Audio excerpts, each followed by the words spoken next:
It's time to catch a cheater. only on the Jubal Show. Paul is on the phone today for To Catch a Cheater. He's been with his girlfriend Leslie for 3 years, but now he thinks something's going on, so we're going to see if we can help him out and try to catch her in a second if she is. Hopefully she isn't, but Paul, tell us what's going on, man.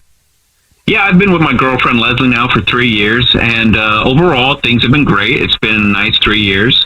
Leslie actually moved up here from a small town, one of those really small towns out in the middle of nowhere. They're scary to me, but yes. Yeah, to be honest, the same for me. It's a little odd going back because we visit often to her family, and every time we go back there, I just feel like it's going to another country or another planet or something. Well, that's kind of nice. You really get to escape. Yeah.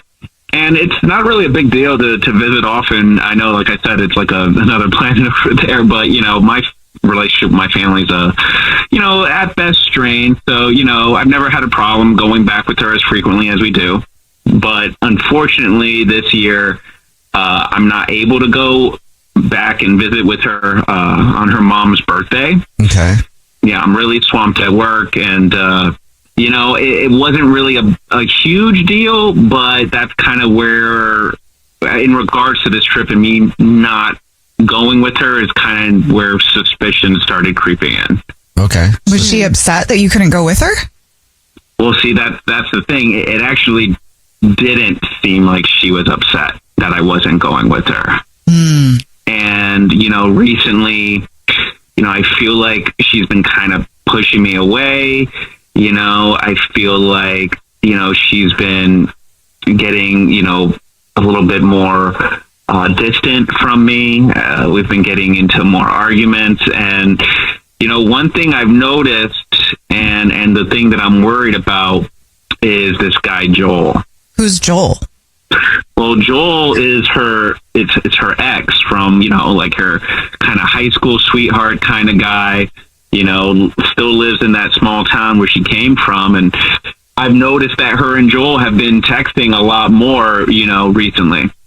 So they'd always been texting? You said a lot more. So they've always been in touch? Yeah. They, I'm, to be honest, I'm not one of those guys that's like has a huge issue with somebody having a friendship with an ex or having that relationship ongoing. I've met Joel, when we've gone to visit, I've met the guy, he seems like a decent person and everything, but honestly, it has always just kind of been, or at least in my perception, like sporadic communication. And, now it seems like it's getting to be a lot more frequent. Like I noticed that, I'll notice her phone will light up, a lot, and I'll see, his name, pop up, like it does on the phone. Mm-hmm. And I notice it's more and more. And, I even asked her about it, and, she's gotten a little bit defensive, like about me, like checking on her, or why am I looking at her phone and that kind of stuff. Okay. Honestly, like to put two and two together, I noticed that it's really been since I told her that I wasn't going, that I wasn't going to be able to make it to the trip, and I told her mom I wasn't going to be able to make it, that, the communication frequency, stepped up and they started talking more. And like I said, I didn't really feel like she was particularly upset that I wasn't going to be able to make it. And I asked her about it, and like I said, she got defensive, and she also said, oh no, just we were planning on meeting up with mutual friends, or we're just making, some friend plans and old friends and getting together while I'm in town, or while she's in town rather. And I don't recall any friend group or mutual friends.